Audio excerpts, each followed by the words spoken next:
Phil. Yeah, they certainly could. And until we've got something concrete, then those worries are going to remain. There is a potential for a massive impact on racing here. I mean, whilst we all want to look after people with gambling issues, if we make it too hard for those who haven't got a gambling problem to place their bets, then they'll stop doing so and less money will then be fed back into racing. And we really need that income stream to support prize money and keep people coming through the gates. So, yeah, if any of our listeners missed the episode with Lee, it's well worth a listen. It'll be on all of the podcast platforms to go back to and have a listen to now. But yeah, here's hoping that the outcome of the review achieves all the positive it needs to without introducing too many negatives. Well, some of my spies in Westminster tell me that MPs might take a different view between gambling on horse racing and actually gaming, the sort of slot machines, the casino type thing online. So it's certainly too early, I think, to be all doom and gloom. But that subject will rumble on for a bit, that's for sure. Now, this episode of Inside the Rails is due to be launched on 1,000 Guineas Day, so by the time most of our listeners listen to it, probably both classics will have already been run. So there's probably not much point in us providing tips. And also, whilst I'm on a winning streak, I probably should pack up now, really. Look, for what it's worth, Native Trail looks a very worthy favourite in the 2,000 guineas. I think he's a shade of odds on now. In the 1,000 guineas, the one for the fillies, the winter anti-post favourite in Spiral doesn't go. So that leaves the impressive Cheveley Park winner Tenebrism as your current market leader. I'm sure she should go close. And another horse people might like to look out for is around a 10-1 shot is Mise en Scène. But no real strong views, Phil. What about you? Yeah, we haven't timed this podcast record and release very well because we're a couple of hours away from the first race at the Punchestown Festival, so we can't preview or review that because it will be finished pretty much before anybody gets to listen to the podcast. And of course, like you say, the guineas will be either run or just about to be run by the time our listeners get to it. I must admit, I haven't really got any strong fancies in the guineas though, so people aren't missing out too much. One thing I would say is that I do feel Native Trail he just seems to me to take a long time to get rolling in his races, and that could be a little bit of caution in the 2,000 guineas if he gets going a little bit too late and doesn't reel in whoever's in front. I wasn't as impressed as some people were by his trial, and yeah, that put me off him at a short price. For all that he's clearly obviously a really talented horse. Well, he's not a working man's price, is he, as they say? But I think he'll probably take all the beating. But we shall see. We shall see. Anyway, it's time to welcome our guest. Chris Dixon is a regular pundit on Racing TV. He books the rides for last month's guest on Inside the Rails, Kieran Fallon, and he's also involved in syndication, so plenty to talk about, and I'm delighted to say he's on the line now. Hi Chris, welcome to Inside the Rails. Thank you for coming on. How are you? All good, thanks. Looking forward to speaking to you, particularly about the syndication side of things, because that's something that I'm involved with. I'm quite passionate about, but passionate about the whole sport. So looking forward to our chat. I'm busy, as anyone who knows me knows that I like to keep busy, and people are always saying that I'm busy and I must be too busy. Maybe I am, but I like it. Well, look, we know that you're Kieran's agent. You very kindly helped facilitate having Kieran come on as our guest in the last episode of Inside the Rails. You're also an agent for Jason Watson, but you wear many racing hats: punter, broadcaster, owner, syndicator. When did Chris Dixon's love of racing first start? I think you were quite young, weren't you?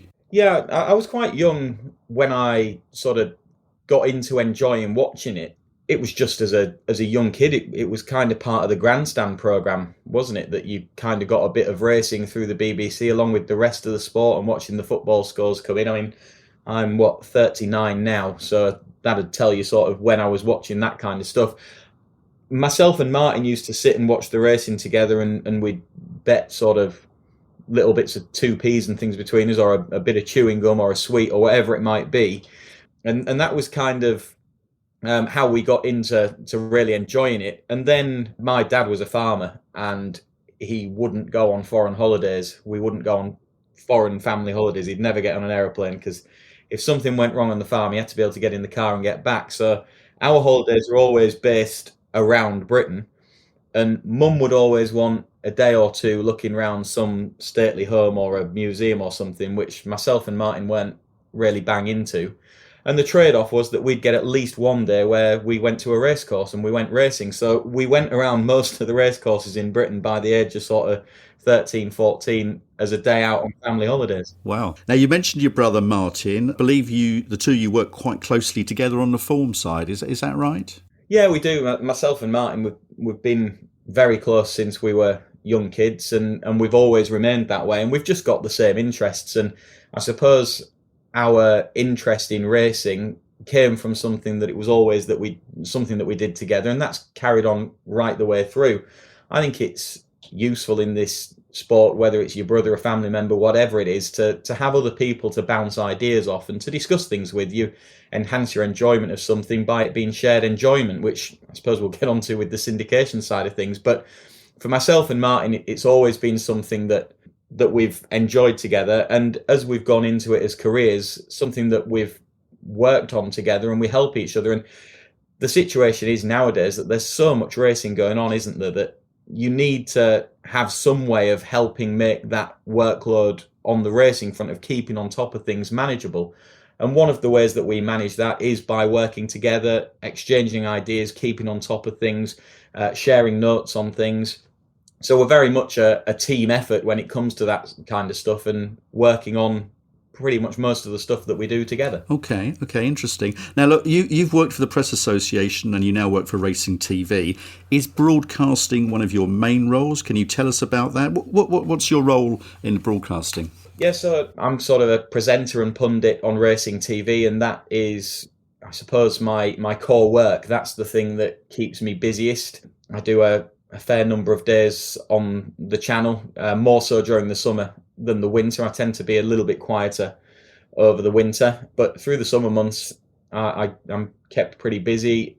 I do less of the really big meetings now than I maybe used to. A few years ago, I was travelling all over the country, but I was based in the Midlands at that point, whereas now I'm based up in York, so it's not quite as easy to get around, but I still cover a lot of the big meetings. But I'm certainly regularly, particularly through the summer months, at the Yorkshire tracks, covering stuff for Racing TV.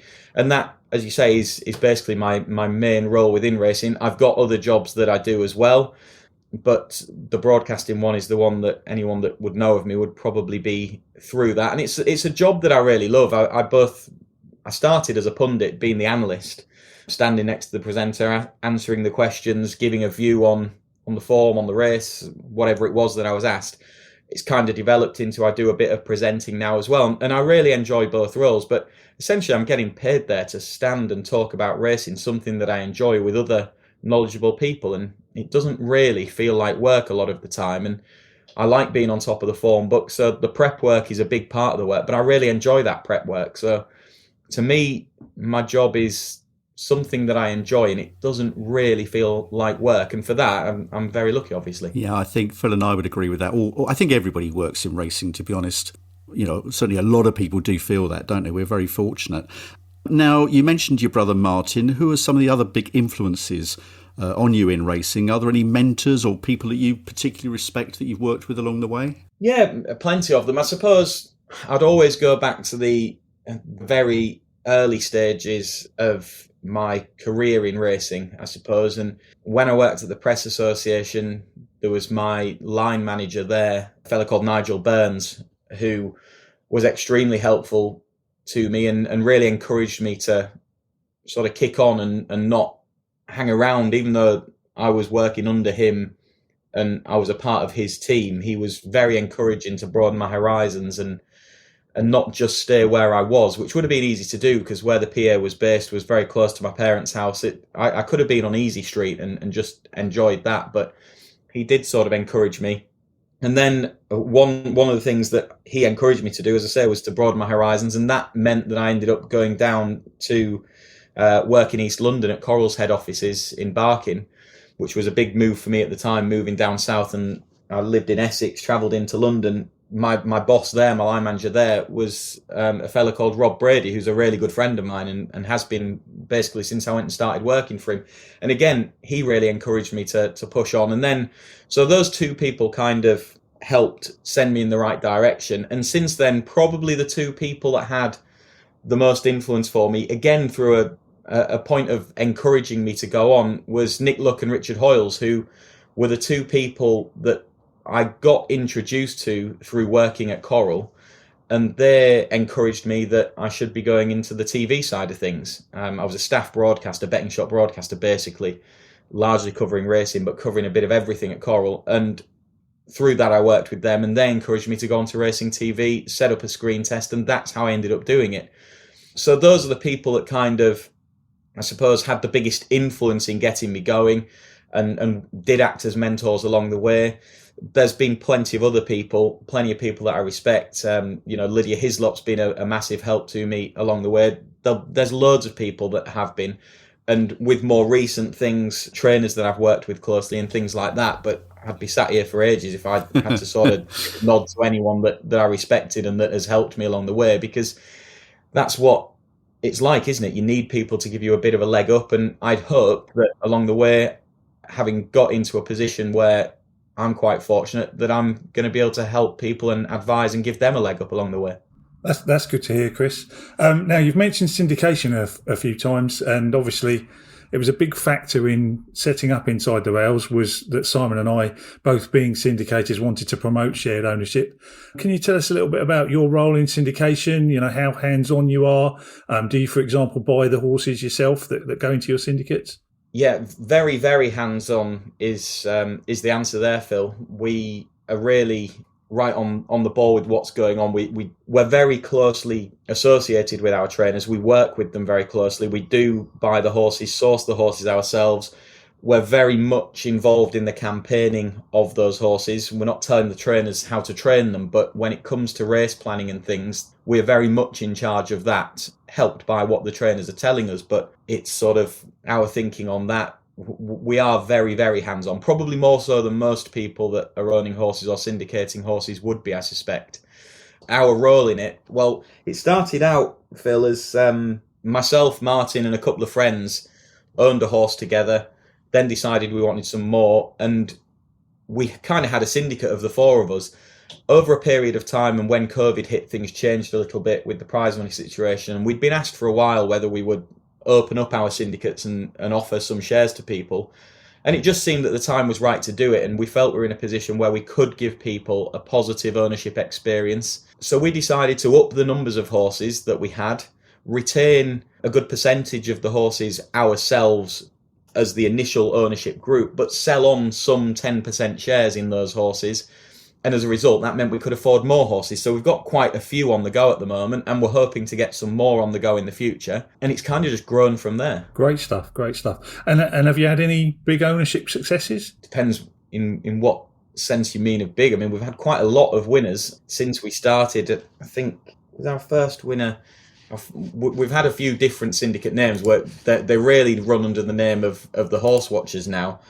Under our various sort of 3 or 4 different syndicate ownerships that we've been involved with, myself and Martin have had over 150 winners now. Wow. And the first one would have been February 2013, so it's sort of just over 9 years. The Horse Watchers is the main branch of that now, and to be honest, it's all focused down the Horse Watchers now. There's nothing else going on. There used to be sort of a thing called Rod in Pickle, and there was Slipstream, and then we had bits of horses that we part-owned in our names with other people. But the Horse Watchers is the big one. Our biggest success in terms of a race standing would be a Group 3 race, but that was in Norway, so where you put that on the pecking order, I don't know, but it was a good day. Listen, a Group 3 is a Group 3. Don't knock it. I mean, he was sort of a 90-rated handicapper that had been beaten at Redcar on his previous start, and he went as a travelling companion for Big Country, he's the horse that was our biggest success story. He was a listed winner. Big Country picked him up at the Horses in Training sales with a mark in the 70s, and he really progressed. I think he won 7 races for us in the end, did he? He ended up racing in the hundreds. He was a listed winner. He won a Rosebery handicap on his way through. He won a Zetland Gold Cup. There's a front page of Racing and Football Outlook that's on my wall in the office, which was when he was pretty much favourite for the Lincoln one year. And he was on the front page of that. So he was kind of the big horse for us. And there's been a few others that have done really well. In more recent times, Ross Collin, who was 4th the other day in the Group 2 Bet365 Sandown Mile, he's sort of been our flag bearer in the last 12 months. But yeah, we've had a few nice wins without there being anything, we haven't won a Group 1, and I doubt we will be in a hurry. Well, as I said, don't knock the Group 3 success, Chris. Now, look, you clearly